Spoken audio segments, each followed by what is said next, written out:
Hello नमस्कार। DSSB ने PGT vacancy के लिए नोटिफिकेशन जारी कर दिया है और विभिन्न विषयों में आपको ये बताया गया है कि कितनी वैकेंसी है। तो उसी के संबंध में आज मैं ज्योग्राफी से रिलेटेड जो भी आपके डाउट हैं, कितनी वैकेंसी है, एज लिमिट क्या है, आप किस एज तक इसका फॉर्म को फिल कर सकते हैं और क्या एज रिलैक्सेशन आपको मिलेगी कि नहीं मिलेगी, क्या आपको बीएड अगर आपने नहीं कर रखी है तो क्या आप फॉर्म को फिल कर पाएंगे कि नहीं कर पाएंगे, ज्योग्राफी का सिलेबस कहाँ है, कितना है, कहां से देखा जा सकता है सिलेबस, ये सारी की सारी चीजें मैं आज आपको बताऊंगा। हालांकि थोड़ा सा लेक्चर लंबा हो सकता है लेकिन संपूर्ण जानकारी आप लोग के लिए बहुत ज्यादा जरूरी भी है। तो चलिए आइए प्रारंभ कर देते हैं। यहां पर समझा दूं आज कि ज्योग्राफी का सिलेबस क्या है, एग्जाम पैटर्न क्या है, इस बार एज लिमिट क्या है, एलिजिबिलिटी क्या है, इसकी कंप्लीट इंफॉर्मेशन मैं आप लोगों को दूंगा। तो चलें प्रारंभ कर देते हैं और प्रारंभ करेंगे हम DSSB के नोटिफिकेशन से, है ना। तो सबसे पहले तो नोटिफिकेशन में कुछ जो चीजें याद रखने के लिए हैं वो ये है जो मैं आप लोगों को यहां पे बता रहा हूं, है ना। देखिए सबसे पहले ओपनिंग डेट ऑफ एप्लीकेशन यानी 16 तारीख से आप फॉर्म भरना प्रारंभ कर देंगे। तो आप इसके बारे में पता होना चाहिए कि एज लिमिट क्या है, कब तक आप फॉर्म भर सकते हैं, आपके पास क्वालिफिकेशन जो एलिजिबिलिटी है वो है या नहीं है, तो उसके बारे में मैं आप लोगों को बताऊंगा। तो ओपनिंग डेट है यानी फॉर्म भरना प्रारंभ हो जाएंगे 16 तारीख से और लगभग लगभग आपको 30 दिन मिलेंगे फॉर्म भरने के, यानी 14 फरवरी तक आप फॉर्म भर सकते हैं, है ना। अब यहां पर वैकेंसी के बारे में बताया गया है कंटिन्यूअसली, यहां पे देख सकते हैं कि कौन सी स्ट्रीम में कितनी वैकेंसी है और हमारा जो पूरा का पूरा ध्यान है वो किसका है, वो दे रखा है हमारी ज्योग्राफी पर। तो आपको पता है पीजीटी में बहुत सारी वैकेंसी नहीं निकलती। आप ये सोचें कि 2-2 हजार वैकेंसी निकलेंगी या 5-5 हजार वैकेंसी निकलेंगी, काफी कम वैकेंसी निकलती है और जब बहुत ज्यादा कट ऑफ भी इसकी नहीं जाती है। 300 में से लगभग लगभग 150, 170, 160 इसके आसपास ही कट ऑफ जाती है, ये बात आप लोगों को पता होगा। तो यहाँ पे देखें पीजीटी केमिस्ट्री ये सब दे रखा है, बायोलॉजी। तो हमारा जो मेन कंसर्न है वो किससे रिलेटेड है आज, ज्योग्राफी से। तो आइए पीजीटी ज्योग्राफी में यहाँ पे देख लेते हैं, ये रही, है ना। तो यहाँ पर मेल और फीमेल दोनों के लिए आप लोगों को दिख रहा है, यहाँ पे आप देख सकते हैं ये जो है पीजीटी ज्योग्राफी मेल और पीजीटी ज्योग्राफी फीमेल। और यहाँ पर इसको भी याद रखना 832-24 है ना, 832-24 को भी याद रखना क्योंकि आगे जाके इसका काम आएगा, ठीक है। तो टोटल वैकेंसी आप लोगों को यहाँ पे दिख रही है 21 और यहाँ पर क्या है फीमेल के लिए यहाँ पे भी आपको एक दिखाई दे रहा है। तो टोटल मिलाकर 22 वैकेंसी है जो अपने आप में ठीक ठाक वैकेंसी है और 22 वैकेंसी काफी अच्छी मानी जाती है अगर देखा जाए तो यहाँ पर, है ना। चलिए तो ज्योग्राफी की आपने इस प्रकार से यहाँ पे वैकेंसी तो देख ली है। अब यहाँ पर भी और देख सकते हैं नॉट रिक्वायर्ड, ठीक है। चलिए ये भी आती है न्यू दिल्ली म्युनिसिपल कॉर्पोरेशन से भी आती है लेकिन अभी इसके बारे में डेटा उपलब्ध नहीं है ना। तो टोटल मिलाकर आप देखेंगे तो 22 ही वैकेंसी है ना। चलिए आगे चलते हैं और इसी क्रम में आगे चलते जाएंगे। अब यहाँ पे बारी बारी से ये पूरी की पूरी क्वालिफिकेशन दे रखी है तो मैं आपको सीधे ज्योग्राफी में ले चलता हूँ और थोड़ा सा आगे निकलेंगे, ठीक है। एज रिलैक्सेशन क्या है, एज क्या, एज लिमिट क्या है, वो सब कुछ हम यहाँ पे जानेंगे, है ना। यहाँ पे आप देख सकते हैं ये फिजिक्स की है, ठीक है ना। और 26 चल रहा है, अभी 832 था हमारा, है ना। ये भी फिजिक्स है अभी आपकी।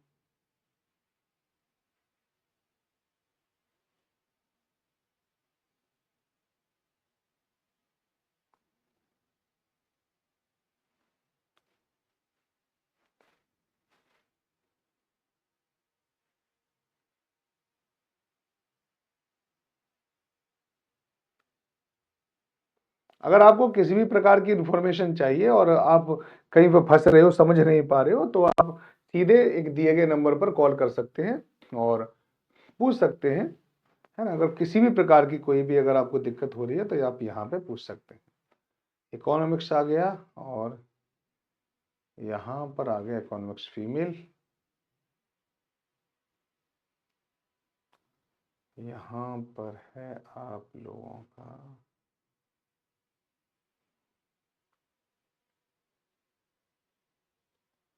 ये कॉमर्स के में दे रखा है, कॉमर्स।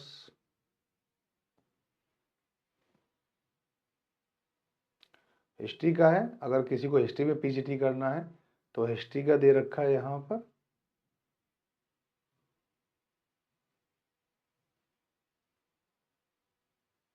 ये रहा ज्योग्राफी, है ना, ये रहा। चलिए, थोड़ा सा टाइम लगता है किसी भी चीज को ढूंढने में, समझने में, तो वहां पे भी आप देख सकते हैं। देखिए यहाँ पर मैं आपको बता रहा था पोस्ट कोड जो आप लोगों का कितना है 83224, यहाँ पे देख सकते हैं आप। और पोस्ट ग्रेजुएशन जो आप लोगों को यहाँ पे दिख रही है पोस्ट ग्रेजुएट टीचर यानी पीजीटी यानी ज्योग्राफी मेल।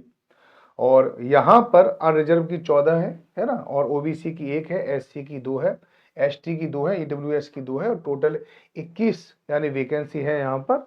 और अगर फीमेल में देखी जाए तो 1 वैकेंसी है, तो इस तरह से 22 वैकेंसी है आपके पास, है ना। अब यहीं पर आप देखेंगे तो एजुकेशन क्वालिफिकेशन दे रखा है, यहाँ पे देख सकते हैं एजुकेशन क्वालिफिकेशन एसेंशियल दे रखा है, ठीक है, आवश्यक। तो आपकी शैक्षणिक योग्यता कितनी होगी इसके बारे में आप लोगों को पता होना चाहिए फॉर्म भरने से पहले। तो यहाँ पे देख लीजिए, master degree in geography from a recognised university, यानी आप लोगों ने ज्योग्राफी से क्या कर रखा हो, पीजी कर रखा हो, पोस्ट ग्रेजुएशन कर रखा हो, तभी आप यहाँ पे फॉर्म भर पाएंगे, अन्यथा नहीं भर पाएंगे, है ना। Student with at least 50% mark in the aggregate equivalent grade, यानी कम से कम आपके पास 50% मार्क्स तो कम से कम होने चाहिए पीजीटी में, है ना। और दूसरा क्या एसेंशियल में लिखा हुआ है कि बैचलर ऑफ एजुकेशन, यानी आपके पास अब बीएड भी होनी चाहिए।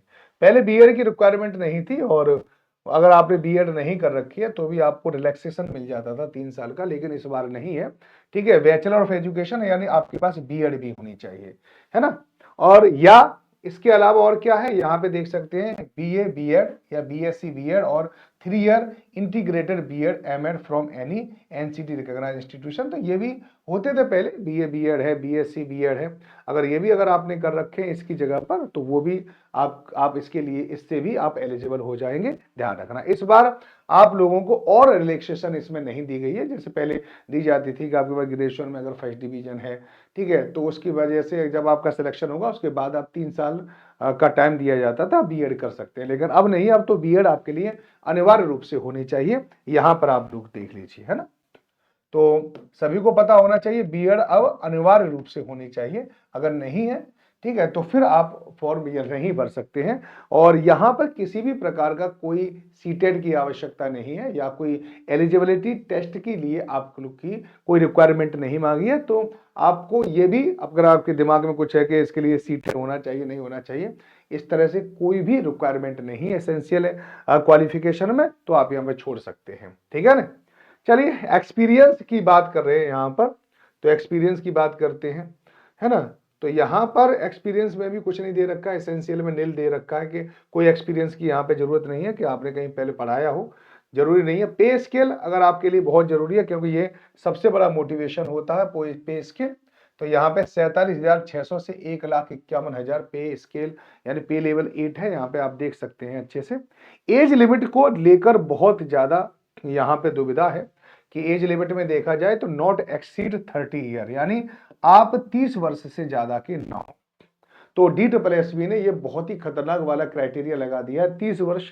कभी कभी तो बहुत सारे स्टूडेंट तो ऐसे हैं कि जो पीजी करते हैं 30 वर्ष में, यानी टाइम लग जाता काफी समय। आप लोगों को पता होगा कि कोई भी स्टूडेंट अगर हो और वो अगर तैयारी कर रहा है, तो आपको पता है कि पीजी करने में, बीएड करने में, ग्रेजुएशन करने में तो अब एक समय लगता है। लेकिन इसके बाद भी इन्होंने केवल 30 ईयर दे रखा है, तो 30 साल तक ही। तो बहुत सारे तो स्टूडेंट ऐसे हैं जिनकी एज भी निकल चुकी होगी, ये मुझे पता है ना। चलिए कोई नहीं, जब है तो है, अब ये मानना पड़ेगा। Relaxation for the government servant up to the 5 year in the according with the instruction of order issued by the central government, यानी जो गवर्नमेंट सर्वेंट हैं उन्हें 5 साल का एज रिलैक्सेशन दिया जा सकता है, 35, है ना। Age relaxation will be the given as the per page, जो पैरा 8 है उसमें दे रखा, और यहाँ पे आप जाके देख सकते हैं, ठीक है ना। वैसे 30 ईयर है, आप याद रखो। और आइए आगे चलते हैं यहीं पर। तो इसी प्रकार से यहाँ पे फीमेल में भी 1 है, और यहाँ पर भी सेम टू सेम है, तो इसमें कुछ भी अलग से करने की जरूरत नहीं है। जो भी आपको मेल में जो एसेंशियल क्वालिफिकेशन थी, एक्सपीरियंस था, पे स्केल था, वो सेम टू सेम रहेगा, उसमें किसी प्रकार की कोई अंतर नहीं पड़ेगा, है ना। चलिए तो यहां पर ये तो हो गया ज्योग्राफी। अब ज्योग्राफी के बाद मैं आपको कुछ और चीजें भी बताऊंगा। ज्योग्राफी का पूरा सिलेबस भी बताऊंगा आपको कि सिलेबस को आप कहां से देख सकते हैं, ये भी बात आप लोगों को दिखाऊंगा, है ना। सिलेबस आप कहां से देख सकते हैं, क्योंकि ईडब्ल्यूएस भी अपने संपूर्ण सिलेबस के बारे में तो बताता नहीं है, लेकिन फिर भी आपको सिलेबस को देखा जा सकता है अगर DSSP की ऑफिशियल साइट पर जाकर आप यहाँ पे देख सकते हैं, ठीक है ना। तो यहां से आप लोगों को बताया गया है कि किस प्रकार से आपको फॉर्म भरना है, ठीक है। यहाँ पे दिखाई दे रहा है, यहाँ तक खत्म हो जाते हैं सारे के सारे जो है, तो यहाँ पे देख सकते हैं ये सब है। ये तो बताया गया है क्या है, ये तो आप सबको पता ही होगा। एलिजिबिलिटी क्राइटेरिया है, क्राइटेरिया में भी आप लोग यहाँ पे देख सकते हैं, ठीक है। नहीं, eligibility criteria, candidate must be the citizen of India, the candidate must be the eligible of the age, ये तो सब सामान्य सी बात है, ठीक है ना। हाउ टू अप्लाई, अप्लाई के बारे में बता कि कैसे अप्लाई करना चाहिए, यहाँ पर कब से अप्लाई होगा ये भी आपको यहाँ पे लिखा हुआ है। तो ये भी एक सिंपल सी चीज़ है। एप्लीकेशन फीस जो मोड दे रखा है यहाँ पे भी आपको थोड़ा सा देखना है कि जब आप फॉर्म भरेंगे तो आपकी फीस कितनी है, 100 रुपये है। तो DSSP जो आपकी एप्लीकेशन जो फॉर्म की फीस लेता बहुत कम लेता, 100 रुपये लेता मात्र।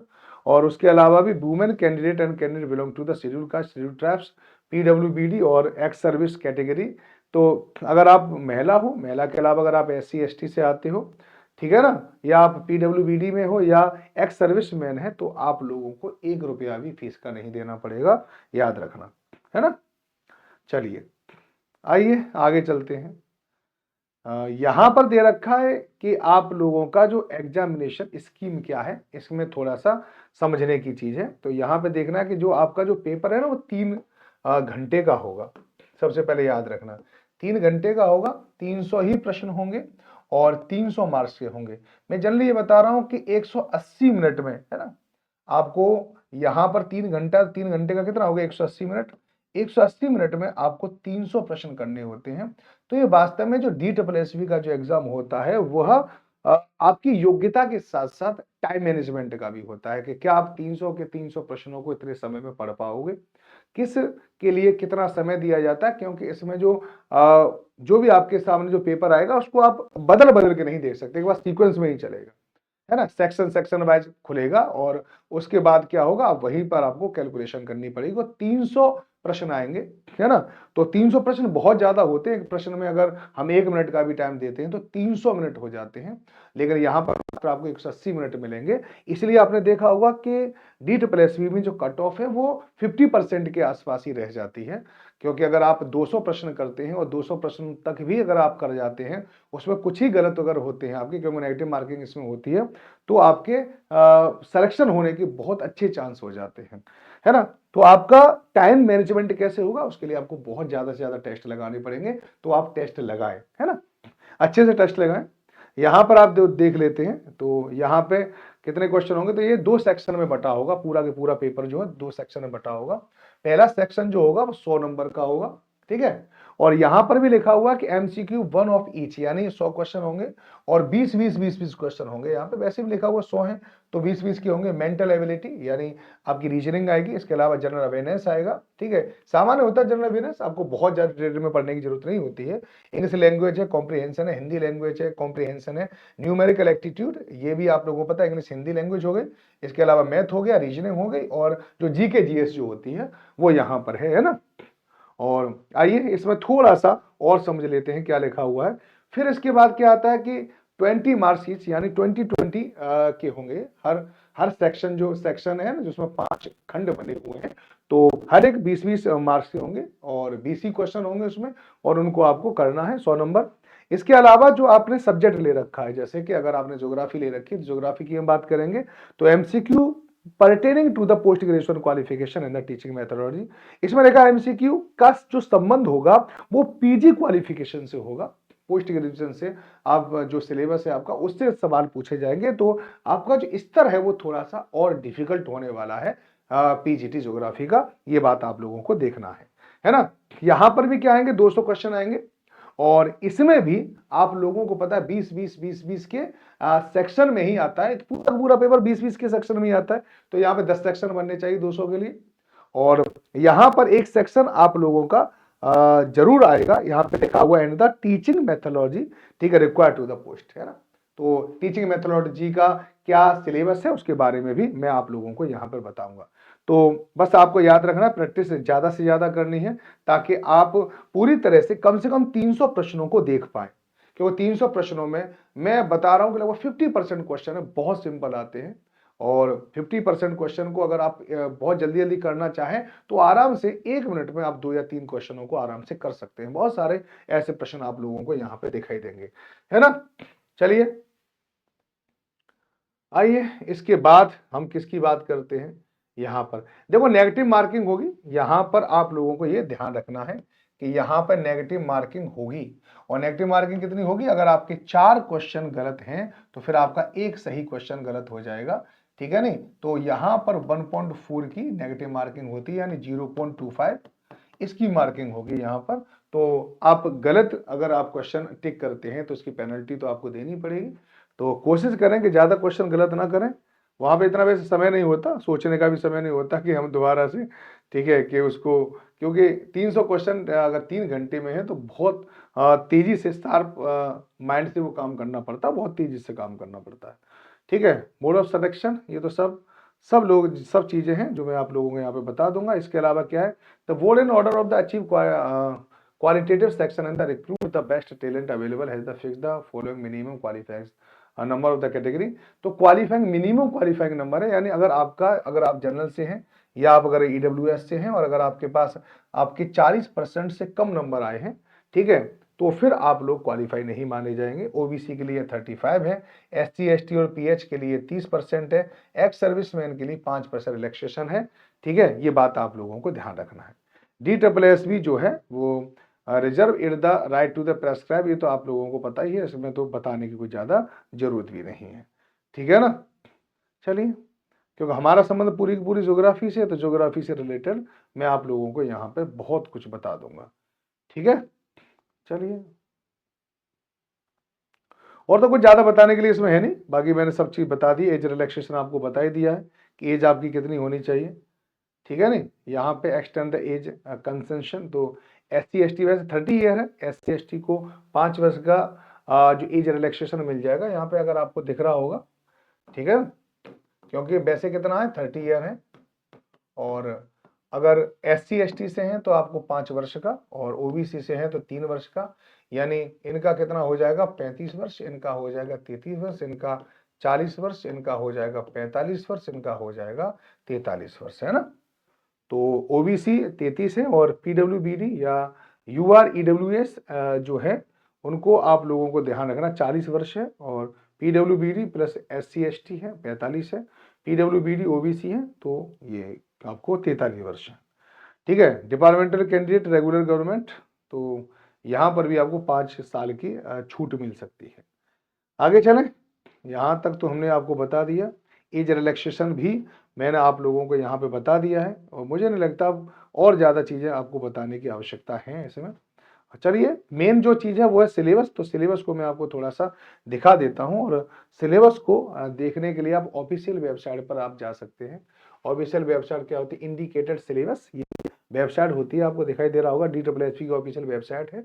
यहाँ पर फिल्टर आएगा, फिल्टर में पीजीटी ज्योग्राफी डाल देना, तो यहाँ पे indicator syllabus of the post code 812 से 23 पीजीटी ज्योग्राफी की, ठीक है। यहाँ पर एक पूरा का पूरा एक सिलेबस दे रखा है, और उस सिलेबस को मैं आप लोगों को यहाँ पे दिखा दे रहा हूँ, ठीक है नहीं, कि वो सिलेबस क्या है। तो पूरा का पूरा सिलेबस मैं आप लोगों को दिखा दूंगा, ठीक है। ज्योग्राफी का सिलेबस क्या रहेगा यहाँ पे देख लीजिए, है ना। तो ये काफी इसी सिलेबस से आप अंदाजा लगा सकते हैं कि आपका पेपर कैसा आएगा, पीजीटी में आपको क्या क्या पढ़ना है, ठीक है। तो यहाँ पे शुरुआत से देखा, geographical ideas, ancient, medieval, modern period, contribution of the various, can't है या हम्बोल्ट है, रेटर है, तो इनका एक कंट्रीब्यूशन देखना है, 1 ईयर्स का है, ठीक है। तो ये बात आपको, ऑरिजिन एंड एवोल्यूशन है, ये आपको आता ही आता है, यहाँ से प्रश्न तो आते हैं। इंटीरियर ऑफ अर्थ है, लैंड फॉर्म है, क्लाइमेट है, वाटर है, लाइफ ऑन द अर्थ है, इंडियन ज्योग्राफी है, ठीक है। फिजियोग्राफिक है, climate, vegetation and the soil है, नेचुरल हजार्ड्स एंड डिजास्टर है। आपको इसकी पीडीएफ में आपको डिस्क्रिप्शन बॉक्स में डाल दूंगा, आप वहां से पीडीएफ को ले सकते हैं, है ना। या SST विद राजराना टेलीग्राम पर आप ज्वाइन हो जाए, वहां पर भी आपको इसकी पीडीएफ मिल जाएगी। ओके, चलें आगे।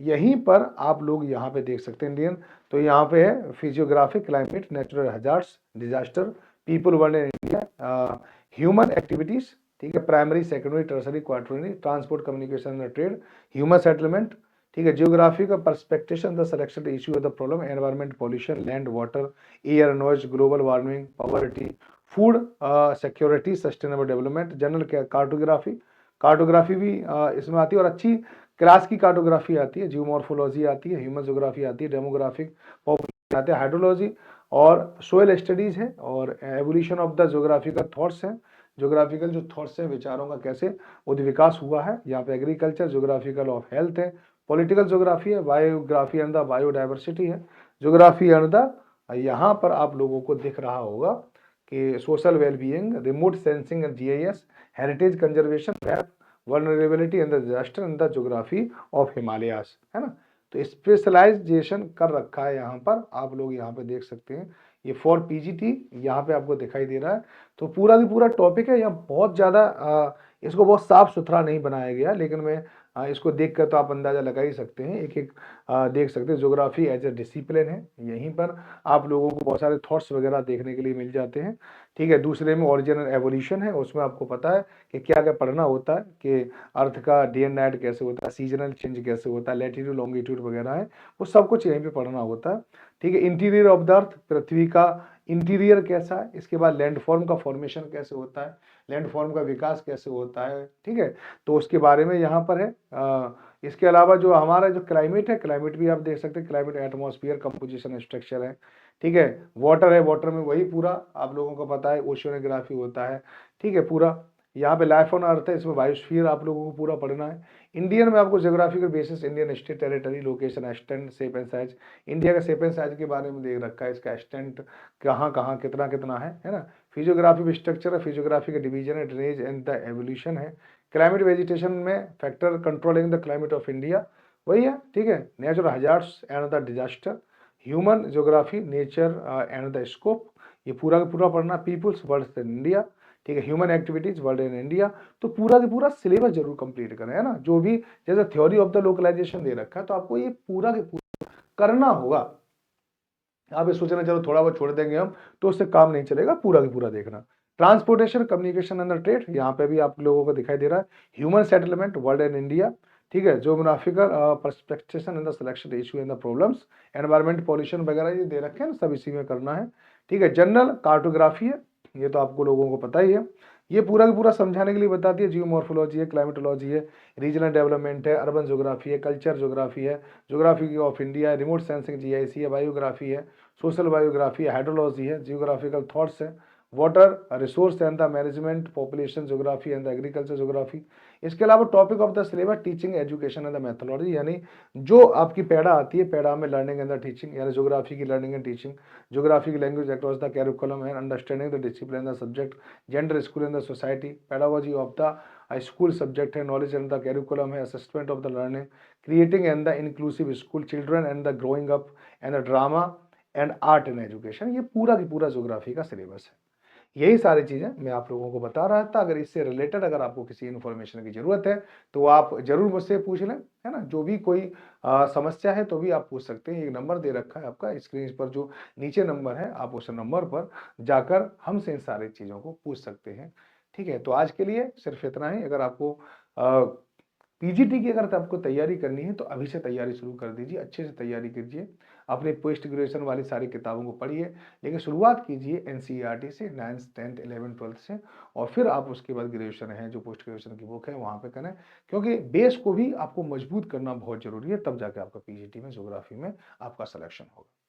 तो इसी उम्मीद और इसी दुआओं के साथ कि आप लोगों का इस बार सिलेक्शन होगा, मैं आप लोगों से विदा लेता हूं, और आप लोगों के साथ ऐसी इन्फॉर्मेशन लेके मैं आपको आता रहूंगा। बहुत सारे टॉपिक भी आपको यूट्यूब पर भी मिल जाएंगे, तो जहां पर मैं आपको कुछ महत्वपूर्ण टॉपिक है, जैसे कार्टोग्राफी है, जैसे जेट स्ट्रीम वगैरह हैं, जैसे जो क्लाइमेटोलॉजी के जो टिपिकल वो है, वो आपको यूट्यूब पर भी मैं आप लोगों को आपको निश्चित रूप से पढ़ाऊंगा पीजीटी को। तो चलिए, बाय बाय, टेक केयर, सब लोग अपना ध्यान रखें। जय हिंद, जय भारत।